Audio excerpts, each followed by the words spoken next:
How's everyone doing? My name is Jeremy Majors, and I am the owner of Majors Academy Dog Training and Rehabilitation out of Green Bay, Wisconsin. And this is Thirsty Thursdays, episode 65. We are going to talk about the power of no and how important it is. And throughout our discussion, if you have any questions, feel free to ask at any time. And feel free to ask as many questions as you like. Doesn't matter what the question is. It's all only got to be about dogs. That's the only requirement. I'm not going to answer any questions about what to do with your kids because I'm not a kid trainer. I'm a dog trainer. Not that the two don't relate, but still, I'm not talking about your kids. All right, so I got a question right away from Debbie. And Debbie asks, "Hi Jeremy, I had someone ask me today if the prong collar can be used on short-faced dogs, such as French bulldogs, Bostons, or pugs. My instinct says yes, but hoping for some insight from you, since I've never had any of these dog breeds." Yes, I think your instincts are correct. Um, Definitely give it a shot. If for some reason something goes wrong or something's uncomfortable, then um, a good backup would be a slip lead. But I've uh, I've used prong collars on those dogs, and I don't think I've had an issue. So I appreciate your question. Thank you for asking. All right, we are live on YouTube as well. So if for some reason Facebook goes down, which it has in the past, shoot over to my YouTube channel. It's the same thing. It's Majors Academy Dog Training and Rehabilitation, and vice versa. For those who are watching on YouTube, if YouTube crashes, please head over to our Facebook and watch it from there. Okay. Thank you. Thank you. Thank you. Okay.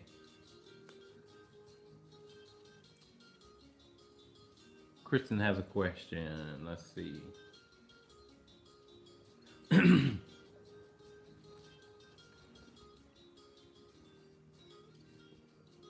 Went and saw an old foster, and they had just got a new puppy.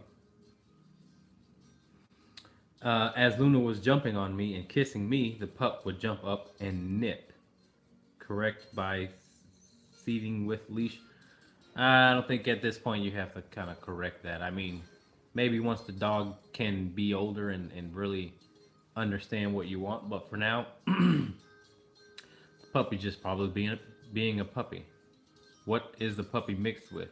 Anyway, regardless of that, I would just, you know, wouldn't really try and work on not allowing that to happen. The puppy could be corrected by the older dog, and that could be the fix. But if the puppy's just being a puppy, then no biggie. All right, thank you for your question. Getting from the Caribbean, I like your dedication and passion for dogs. Oh, Caribbean, sorry. Greeting from the Caribbean. Thank you, man. I appreciate it. Cheers to you. Hope you're having a good time in the Caribbean. Okay. All right. Let's see. Just want to make sure I got everybody's question before we start talking about what we're going to talk about.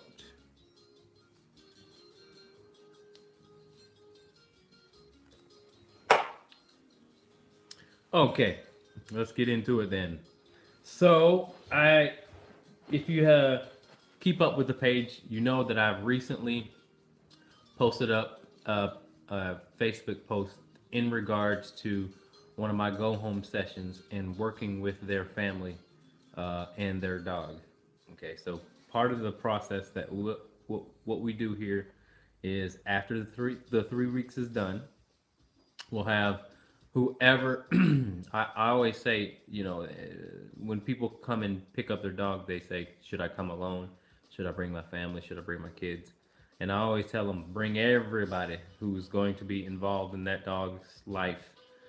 Because if the kids are old enough, and or even not even if they're old enough, but um, it's a good reintroduction to the whole family with the new skills and the new and to, for the entire family to feel, hear, and experience the new dog and the new rules, um, is very beneficial. So I always say the more the merrier. Bring your kids, bring whoever, bring your dog sitter, bring your dog walker, bring your parents, whoever, even whoever would be yeah, whoever would be watching the dog, bring them too. You know, because again, the more people who are competent in knowing how to handle your dog is going to be way more beneficial for your dog going forward. If they know how to advocate for your dog, then it's a win-win. Um, so I want to talk about that because this one of the children that I worked with um, inspired this title of this show. So the power of no. It may seem simple and it may seem unimportant on the surface, but not many people know how to say no uh, when it can be upsetting to their dog or others. And it's something that I personally had to become aware of and improve the ability to say no for selfish reasons. And when you do that, when you decide that you can put up a boundary and give people boundaries or dogs boundaries, then the magic that comes from that is the dog is can become happy with your boundaries if you allow them, if that no is solid, right? And if you are obviously consistent with that no. No is a boundary. When I tell my dog no, I mean no. Um, I mean, and again, I think a lot of people struggle with that, right? I think that there's a lot of people who think that they're going to lose somehow their closeness within their relationship by uh, by keeping up with their boundaries and keeping up with what they say no to. All right, so there's actually dog trainers out there that uh, tell you not to say no to your dog, and I don't even know what to say about that. Um, it's a Any relationship that is going to be good long term has got to be able to have strong boundaries from sort of both aspects of the relationship. Uh, you can have one that is controlling and tyrannical, but that is speaks to the person's or the dog's insecurities. There's tons of dogs that are controlling. There's tons of dog owners that are controlling, and those aren't good relationships because those are the ones that I usually work with. I usually work with dogs who don't know how to deal with not being in control. You know, are those the same trainers that only use positive treat training? Yes, yes, yes. That is. I think they all come from the same sort of philosophy. Hmm. Yep. That's such a pendulum swing philosophy. Yes, there are abusive trainers out there that say no and use tools and abuse dogs with those tools. So their thinking is to go completely away from any of that and don't say no, don't use tools, just use treats. And well, when you're using treats, the dog is only working for the treats, and have they really have no uh, awareness of you whatsoever. You know, if you're using treats to make your dog do just basic things, especially after they already know what to do, then you have work to do when it comes to getting your dog to believe what you say and not having to go get a treat, because the dog is training you at that point. The dog's like, I'm not gonna do it unless you give me something I want. And but that's backwards thinking. The dog should give you what you want, and then maybe you can have a treat. Because I'm not saying that I don't use treats in training. I do. Treats do make the training less stressful, and I like my goal is um, always to facilitate the easiest and the most effective way of learning. Can you talk about responsible e-collar training? I know some people are very against it. It's been an excellent tool for Vivi.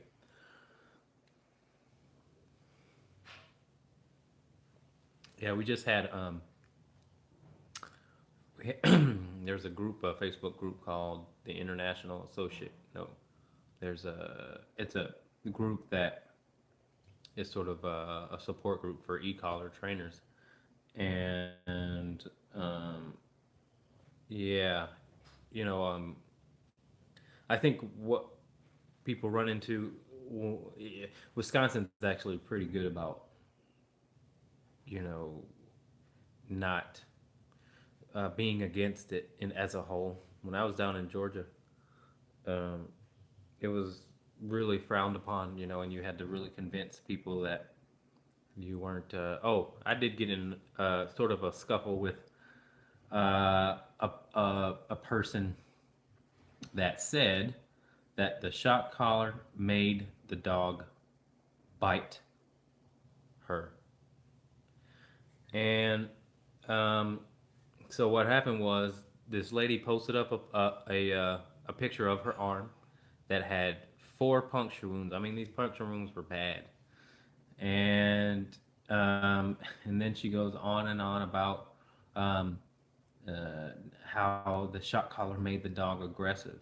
And you know, of course, I have to defend. Uh, I have to sort of be conflictual with that because I know that that's just not the case.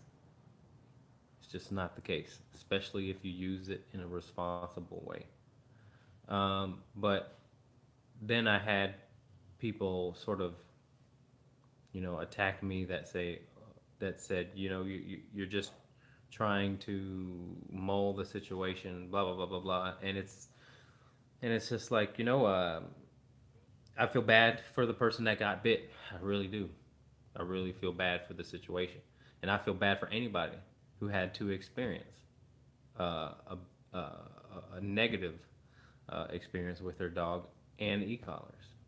But I can promise you, though, that you cannot blame a tool for anything, good or bad. If the how come? I mean, if the e-collar is is such a bad thing, I can give you video evidence of every single dog that I train that comes home and does not give me fuss at all and doesn't change behavior when you put the e-collar on. And so there are trainers out there that are responsibly using the e-collars in a very effective way that save dogs' lives. So, and give dogs freedom that they deserve. So, my philosophy is this with the e-collar or any tool. Doesn't matter what it is, because you can use your voice as a tool. But we want to be as gentle as possible, but we have to be as firm as necessary. And then the type of dogs that I deal with um, are not just easy dogs. They're very smart and they're very stubborn. So that's about that for with the e-collar. It's a great tool to use. What's your advice for breaking the habit for yelling at the dog who only listens to no when it's in a nasty tone? Um, so what I would do is accompany that no with a with body pressure or physical correction, because I can look at my dogs and they know that they did wrong just because of my body pressure or my body language, and um, and so that and don't worry about. I wouldn't say, it's I wouldn't worry about breaking that habit for uh, yelling at the dog. But if you want to lower your voice and be like Dexter, then that low tone of voice then has to be layered with something else so that he knows when you say Dexter that he has to stop, as opposed to getting all the way up to no. So, um, you may have to get up more. Um, you know, it just has to be accompanied with your low tone of voice, and layer that with, like I said, some sort of physical correction. Okay. Thank you for your question.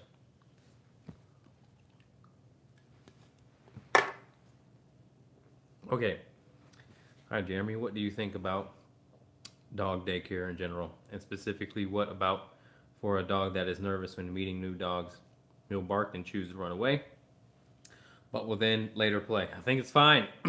Give the dog some time. If you can find a good dog daycare, I can't speak on that, but I do know that good dog daycares, if they do exist, can be excellent for any dog, um, because they're being social, they're getting their energy out, they're being humbled, they're learning, they're just learning. Um, so it depends on the dog daycare and where you're at. Hope that answers your question. But the dog would become more social, less nervous about new dogs.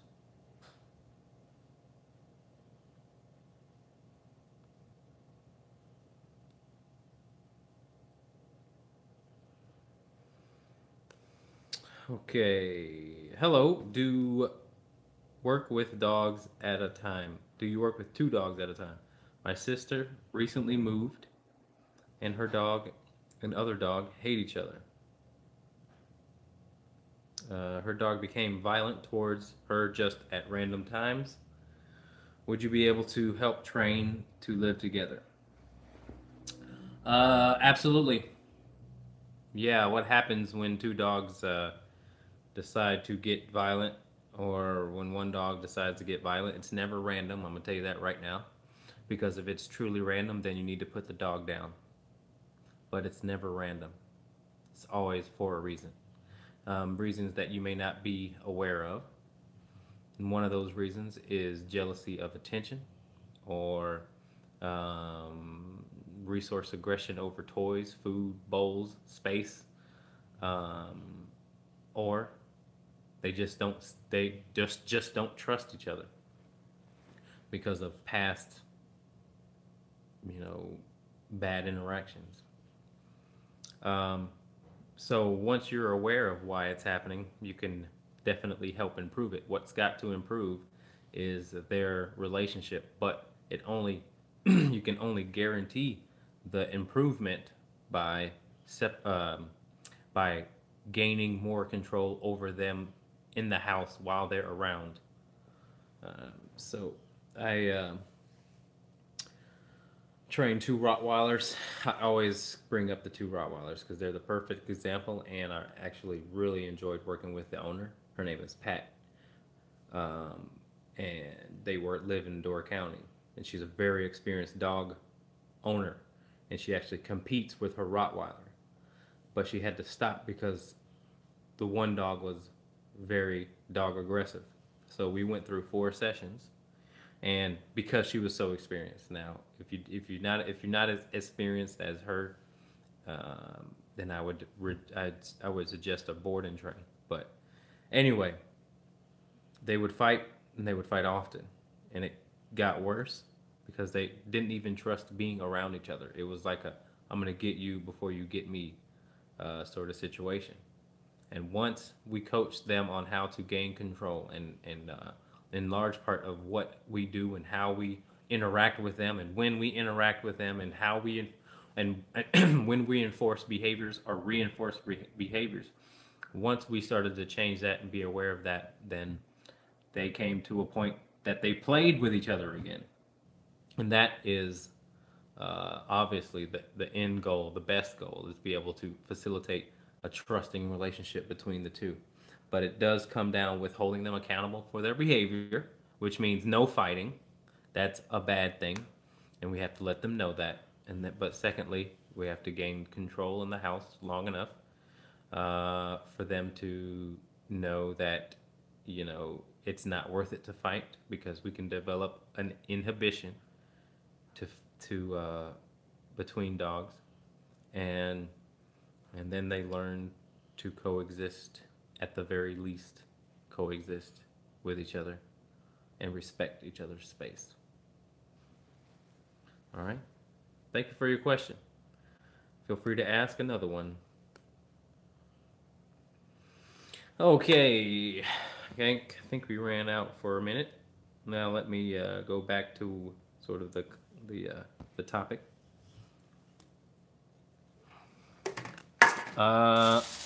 Okay. So, that experience with that family had this one little girl. I'm not good with kids and age because I don't have kids, but I don't know how. Maybe she was 7, 8, but I was working the boxer, and I let the two adults work the boxer, and then I go, would you like to work the dog? Right away she goes, yes, just right away. I was like, oh, okay, all right. So I instructed her what to do. We first walked with Lucy for a while, and this is very, very. It was awesome because Lucy couldn't even walk with the mom at before training, and now to see this little girl walking this dog loose leash was pretty awesome. So you should. I wish you guys could have experienced the confidence of this little girl, man. It was just like, oh, geez. I mean, I was so inspired by this, her sureness of who she, it's almost like she knew who she was, and who was I telling? Oh, I think I was telling my dad on the phone, but when Lucy decided not to do something without me telling her what to do, she would do exactly what I was going to tell her before I even had a chance to tell her. And I was like, so for example, just a simple example, she told the dog to sit once. The dog did not sit, and she kind of raised her voice and repeated, and then lifted up on the leash. It's kind of how we teach dogs to sit non-negotiably, but she was just like, I mean, she just had that, and then even the tone was perfect. All of them actually had really good tone in their voice, but she was like, sit, and Lucy sat right away.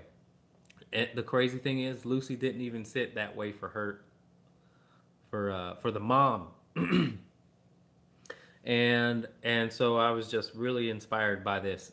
So it got me to think how powerful it is for an animal's perspective. It doesn't matter how big you are. More so, it does matter how big you are. Size does matter in the animal kingdom, but more so than that, it's how sure you are of what you say and your intentions. That's what dogs respond to more than anything else. Because one of the best dog trainers in the United States, in the world pretty much, she lives in Chicago. She's a 5'1" woman that trains big German Shepherds and competes them. And her name is Debbie Zappia. Look her up for some inspiration. But she's this tiny little woman, but has these dogs that do some awesome, awesome things and perform for her very well. So, um, again, very inspired by seeing animals, not just, because there's a lot of people that just think, oh, they listen to you because you're a male and you have a deep voice, and that's just not true. That's just not true, because I was sitting there watching this little girl who knew nothing about dog training work this dog as if she was she'd been working with dogs before. And I told her, I said, she has a future in working with animals, because animals will respond to her energy that she has naturally. She was using nothing but instinct, and she was I think she has the type of mind that obviously is going to be a leader one day, but she almost would ask for, she almost would, what do they say? Ask for forgiveness before asking for permission. So she was just kind of an assertive, she had an assertive temperament. So the biggest thing, not the only thing, but the biggest thing that matters, in my opinion, the most important thing that matters, is that when you do what you do, when you say what you say, you have to mean what you say. You have to come to a point that when you say something, and usually it is no, right? That you have to be very convincing and your dog has to take your word for it. That no is very important. It can really, really help make their life better and your life better as well. So, if anybody on YouTube or watching on Facebook has any questions about what I was just talking about, please feel free to, or any just suggestions, please feel free to comment. We're not, in my opinion, we're not that far different from animals and dogs. We do share the same needs, and so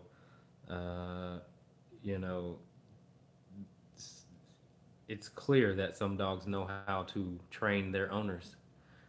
Dogs are smart enough to do that.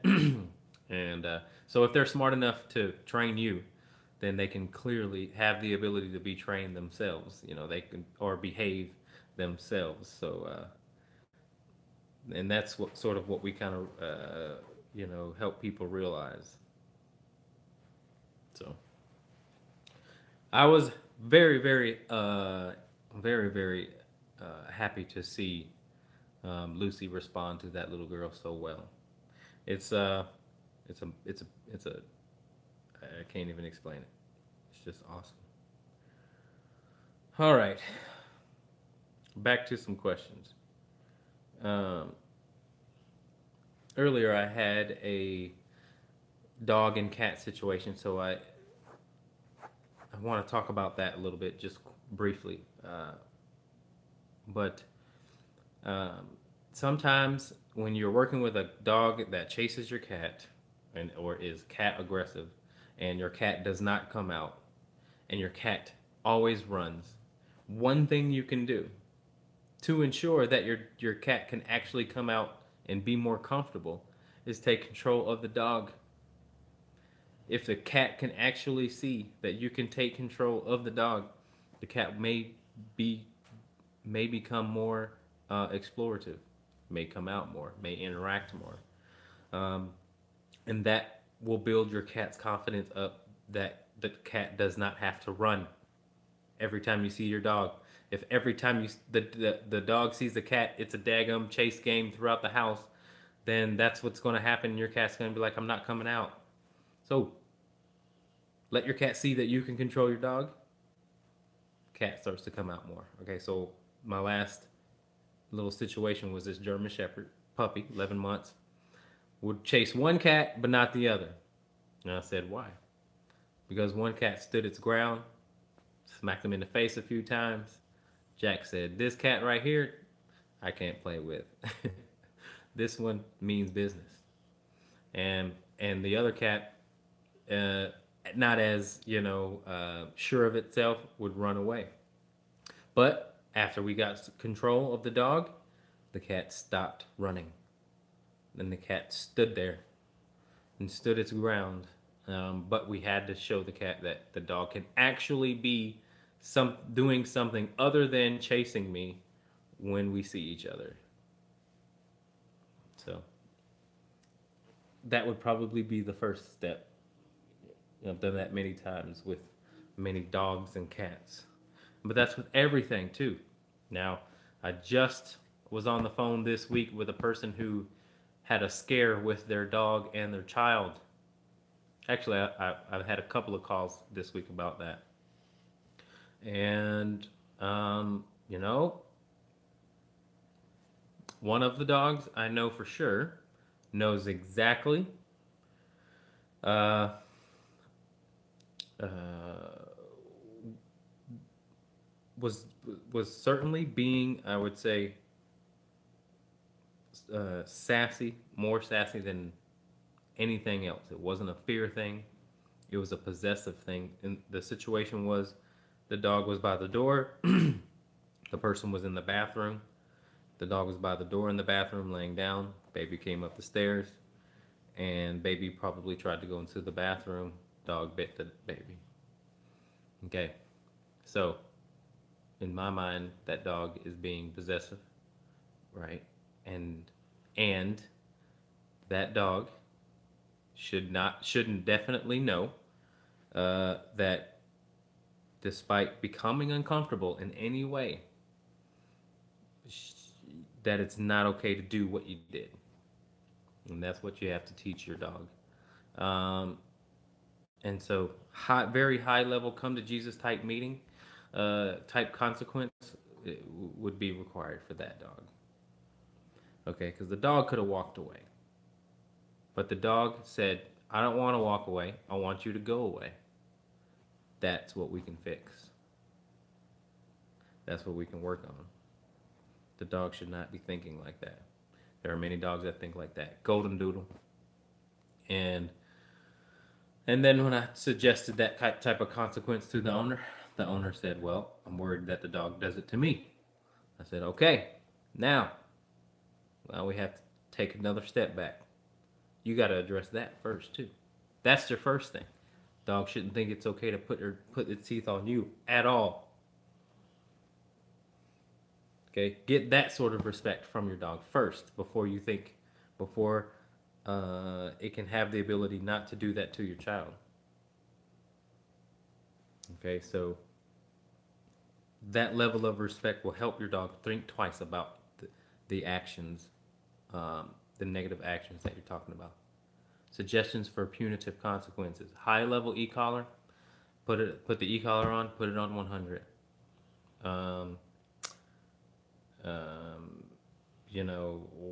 Whatever the dog and I say this to say, like I said before, be as firm as necessary. Whatever it takes the dog to think twice about it. Some dogs, it only takes a level 50 correction. Some dogs, it will take a level 100 correction. Sometimes, some dogs, it only will take a pet correction or a pet convincer or a doggy don't or a prong collar correction, a leash correction. You know what I mean? Depending on how sensitive your dog is. But, um, you know, easiest way, e-collar, and sort of try and safely recreate the situation. But I would say this before you even do all that, before you want to do all that, is you gotta be able to obviously have the dog respect rules in the house 100%.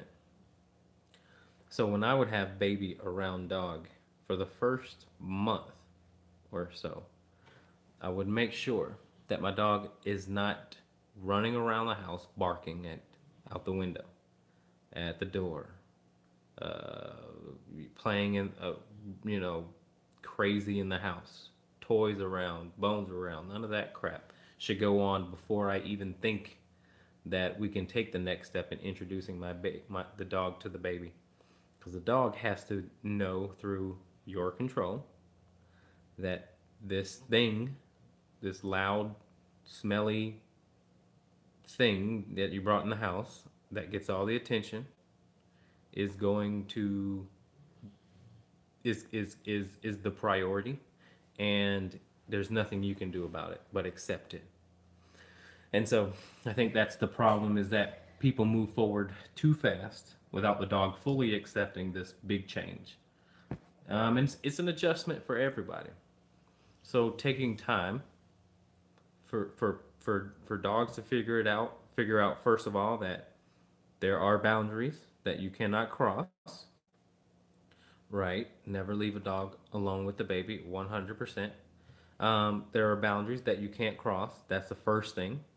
And then, if and when you act indifferent about the baby's everything the baby can offer, bring, that may trigger your whatever, you start to become indifferent to those things, right? Baby cries, some dogs get nervous.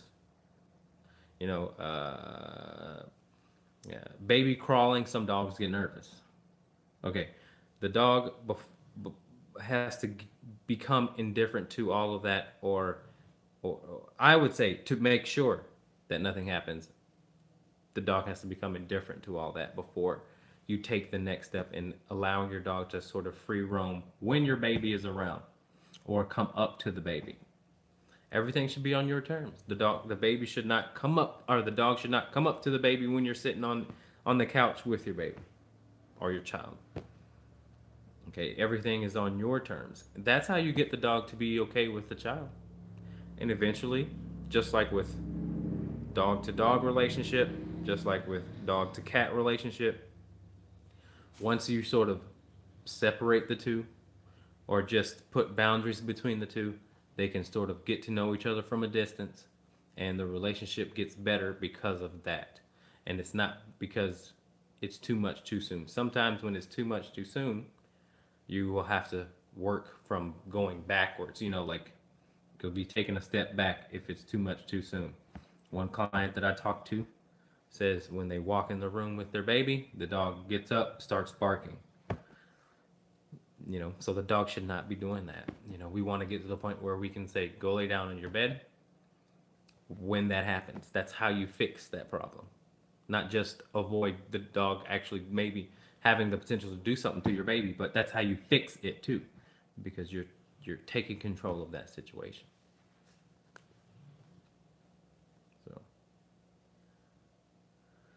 So yeah, that's that. Like I said, the power of no is something that everyone should obtain, not only with their dog, but I think in every relationship that you have. It just makes the relationship better. And because there are people and there are children who need to learn how to say no as well. You can be taken advantage of. I know that when I was started working with a bunch of rescues when I got here, rescues all the time wanted to just put dogs on me and dogs on me. Still today, I still have to say no to a lot of people who are getting rid of their dogs, and this, that, and the other, and it's tough. Um, it's tough. I could easily say yes and have 100,000 dogs by now, um, which would which would make my life miserable. But um, learning how to say no is is very, very valuable for everything. All right. All right, guys, get your last final questions in, because I have nothing else to talk about unless you want to give me something to talk about.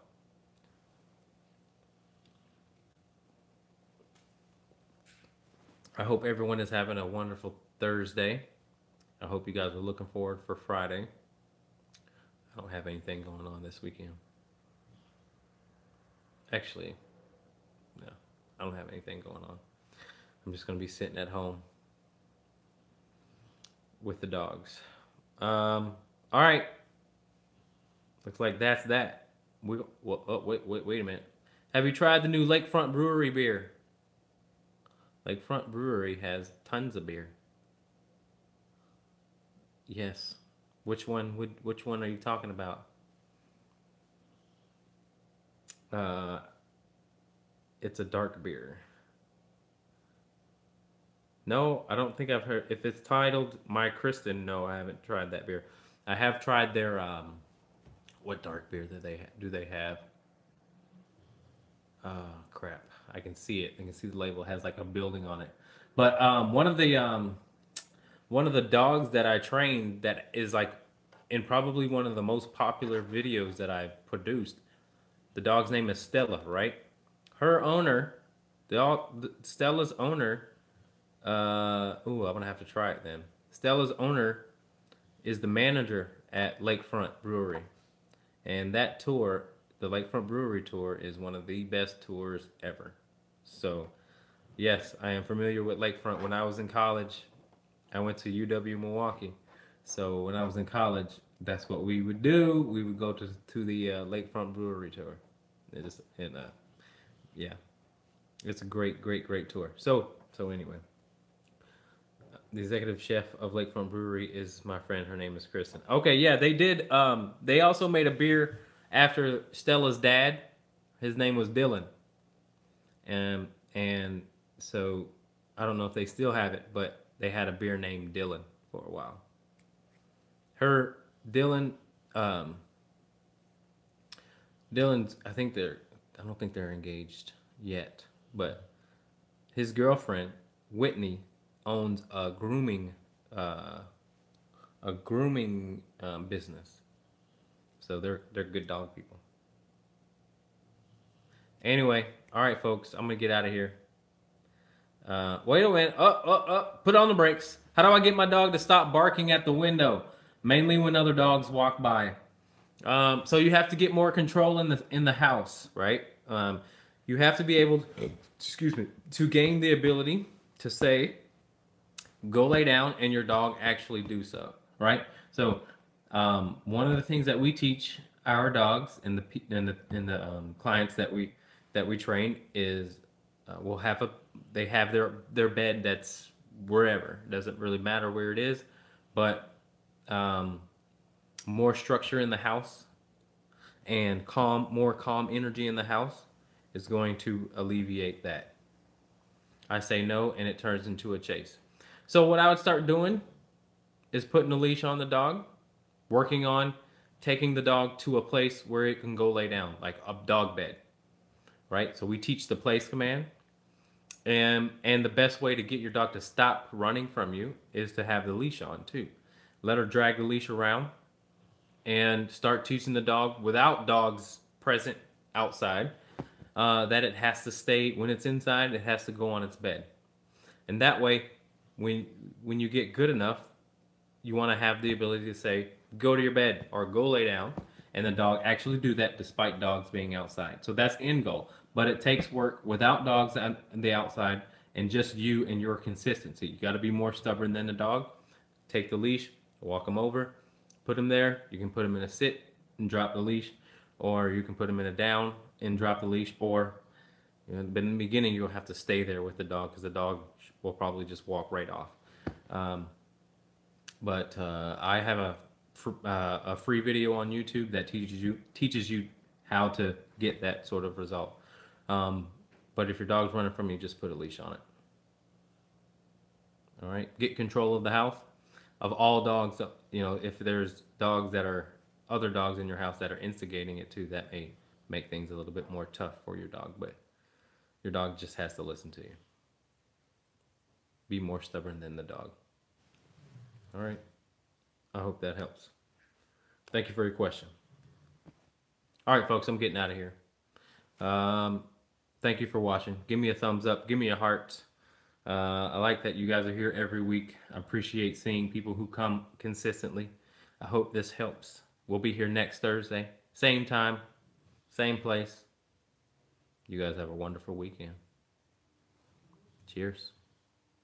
Thank you.